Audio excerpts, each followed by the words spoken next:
هغه حیثیت جوړ کړی نن د افغانستان د افغانۍ نه پاکستان روپۍ زیاته سپکه ده دومره بېقدره دومره سپکه د پاکستان په تاریخ کې چې د روپۍ نه وشي پټرول ډیزل ګیس بجلي ادویات تیل چیني اوړه غوړي وریجې دا په هفتو سره د دې نرخونو کې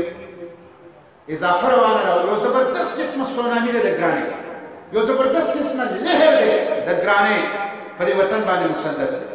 قوم پریشان دی قوم حیران دی دې ګرانۍ ته عزیزانو دې سره سره زموږ دیني شاعر دي زه اوس د سنټ نه راغلم او سنټ کې ما تقریر وکړ په دې پاکستان په ټي وي چینل هم چلېږي او په دې نیټ باندې موجود دی پرون حکومت حج پالیسي ورکړې ده پروس کال حج 2,80,000 روپۍ باندې نن حکومت اعلان وکړ د حج پالیسۍ 4,56,000 روپۍ کې یو سړي سره دی حج نشي کولی 2,80,000 روپۍ او 4,56,000 روپۍ د حج نه هم تاسو وګټئ د هندوستان د شرم خبره ده افغانستان ایران بنګلادیش هندوستان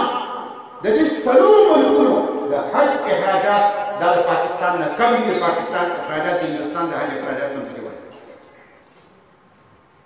دا خو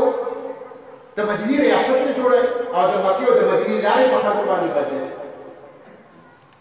د مدینې ریاست جوړه او د حج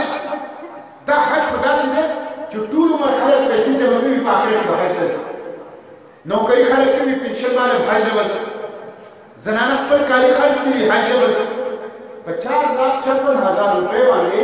خو میډل کلاس او لوړ میډل کلاس په هېڅ صورت کې حج ته نشي تللی لهذا نن ما په سر په فلور باندې دا خبره وکړله چې دا حج پالیسي موږ مسترد کوو مخکې حکومتونو سبسډي ورکړې ده د حج نه ګټه مه کوئ حج خلکو ته سهولت ورکړئ چې دا قوم حج له 15,00,000 کسان